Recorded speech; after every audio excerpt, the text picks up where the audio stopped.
Kapag naglalayag ang barko sa nagyayelong dagat, binubuksan ng tripulante ang hatch ngunit madalas nilang madiskubre na ang buong pinto ay nababalot ng makapal na yelo. Kaya naman, ang pag-alis ng mga bloke ng yelo ay nagiging dagdag na gawain ng crew araw-araw. Hindi lang mga pinto ang nagyayelo, pati na rin ang mga bakal na cable sa deck ay nababalutan ng lamig. Bagamat kamangha-mangha itong tingnan, kung hindi agad maaagapan, maaaring maapektuhan ng yelo ang pag-andar ng mga makina ng barko. Upang masiguro ang ligtas na paglalayag, gumagamit ang crew ng mga espesyal na kagamitan para basagin at tanggalin ang yelo.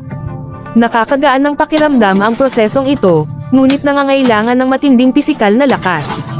Kapag ang isang parte ng makina ay nabaon sa yelo ng maghapon, kinakailangang agad itong linisin, kung hindi, maaari itong magdulot ng sira sa makina at ilagay sa panganib ang kaligtasan ng buong sistema. Sa sobrang lamig, lahat ay may kinahaharap na pagsubok. Kahit gaano pa kasipag ang crew sa paglilinis ng deck ngayong araw, pagsapit ng umaga, muli na namang nagyayelo ang lahat, isang bagay na nakakainis at nakakapagod. Kaya naman, ang pagpapanatiling malinis ng deck at maayos na gumagana ang mga kagamitan ay nagiging araw-araw na tungkulin. Subalit dahil sa paulit-ulit na kalikasan ng trabahong ito, nawawala ang saya at nagiging nakakapanghina ito sa kalaunan.